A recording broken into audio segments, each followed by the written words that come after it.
آج تم کہتے ہو کہ مسٹر مودودی نے عائشہ کو زبان دراز کہہ دیا، یہ تو پہلے بھی ہوتا رہا۔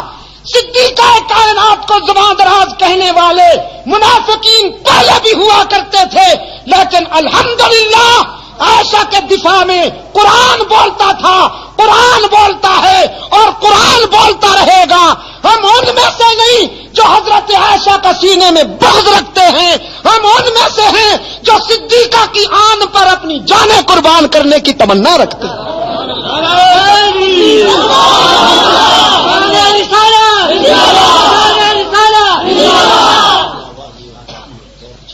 میرے عزیز دوستو، کسے خبر تھی کہ لے کر چراغ مصطفی،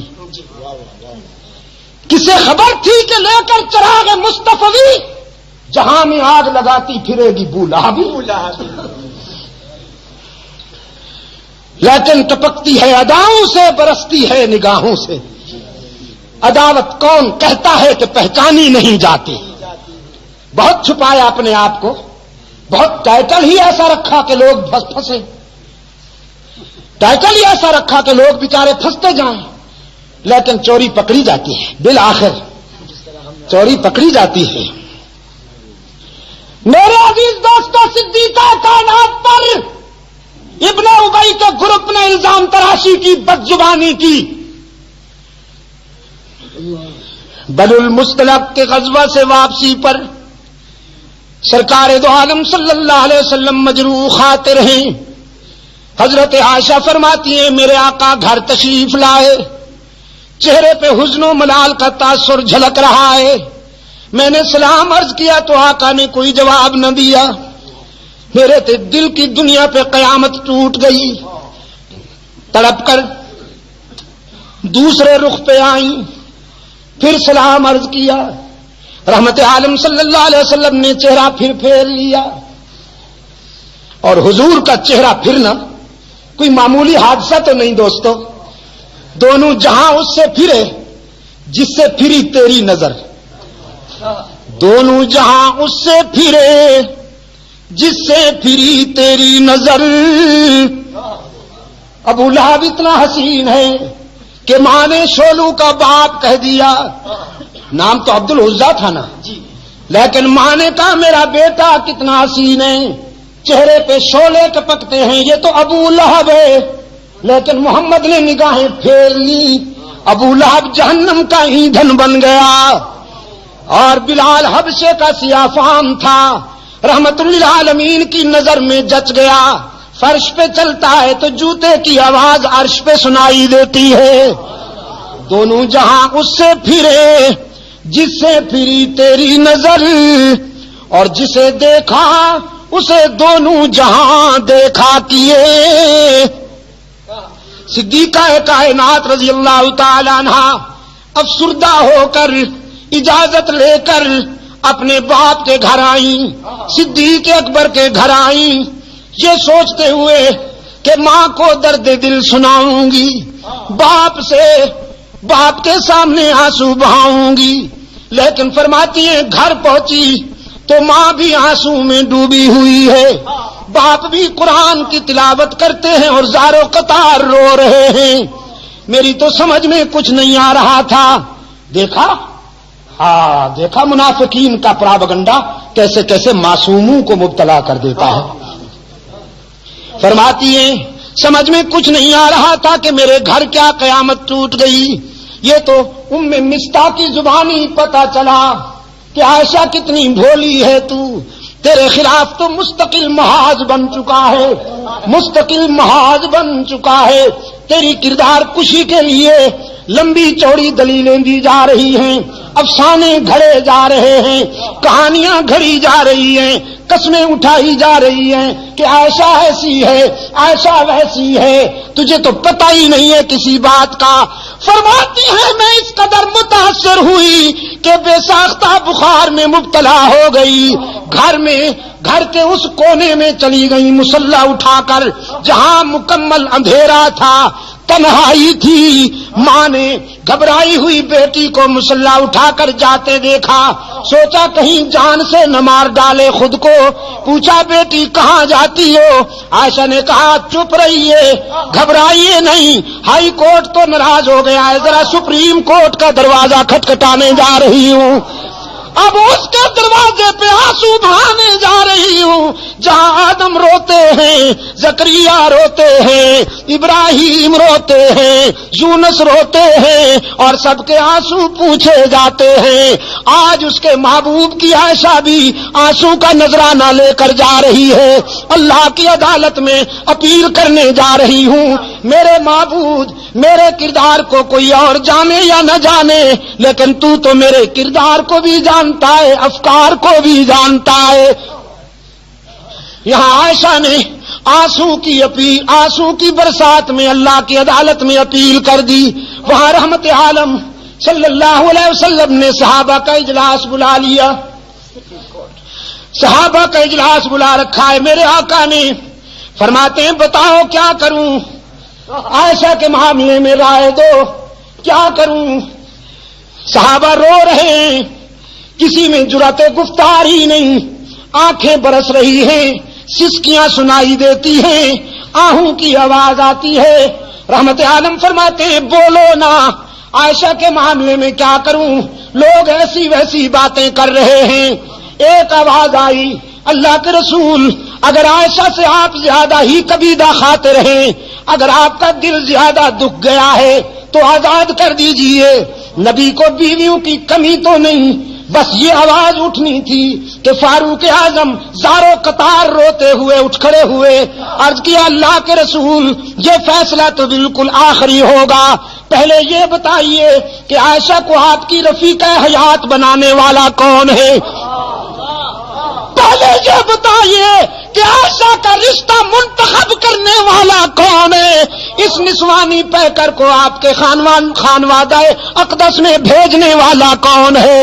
پہلے یہ ہمیں بتائیے، ہم اس سے پوچھیں گے کہ تم نے کس کے لیے کون سا رشتہ منتخب کیا تھا. رسول کی انگلی آسمان کی طرف اٹھ گئی. اللہ کے رسول کے خاموش کنارے نے، خاموش اشارے نے بلاغت کے دریا بہا دیے، فصاحت کے سمندر معجزن کر دیے. رسول کی انگلی آسمان کی طرف اٹھی، فاروق کی تلوار نیام سے نکل آئی. عرض کیا اللہ کے رسول جس نے عائشہ کو آپ کے گھر میں آپ کی بیوی بنا کر بھیجا ہے، آپ کے گھر سے نکالنے کا اختیار بھی اسی کو ہے. عائشہ پر تنقید کرنے والوں کو میری تلوار کے حوالے کر دیجئے، ان سے میری تلوار نمٹے گی، انہیں تو میں سمجھوں گا. رحمت عالم صلی اللہ علیہ وسلم کی آنکھوں میں آنسو تھے، لبوں پہ مسکراہٹ چمک گئی.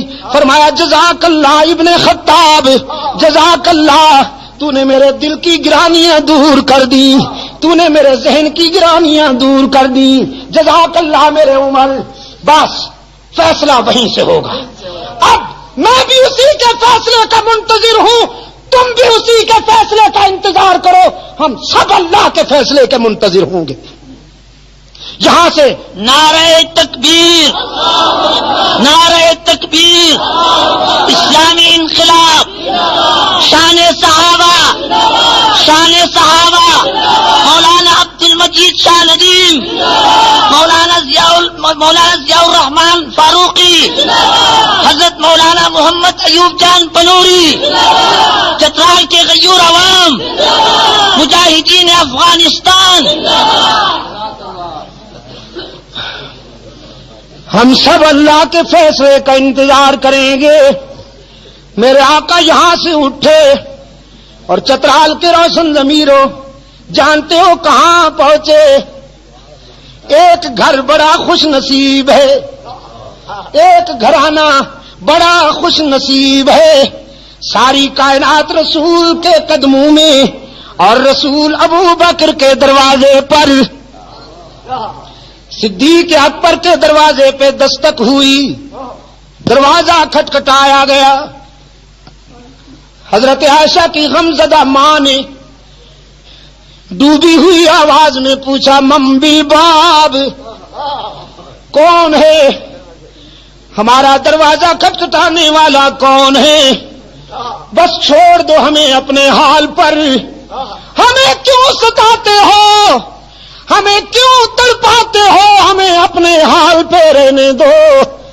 باہر سے کوثر و تسنیم میں دھلی ہوئی آواز بلند ہوئی، ابو بکر کے گھر والوں دروازہ کھولو نا، تمہارے دروازے پہ آسمان رسالت کا سراج منیر آیا ہے، عبداللہ کا یتیم آیا ہے، محمد عربی آئے ہیں، دوڑتی ہوئی آئی ہے۔ حضرت عائشہ کی والدہ دروازہ کھولا، رحمت عالم صلی اللہ علیہ وسلم کو دروازے پہ موجود پایا، عرض کیا اللہ کے رسول آپ، صبح صادق طلوع ہو گئی، شام غم کو سویرا مل گیا۔ رحمت عالم صلی اللہ علیہ وسلم نے فرمایا باقی باتیں بعد میں، پہلے یہ بتاؤ میری عائشہ کہاں ہے، عائشہ کہاں ہے؟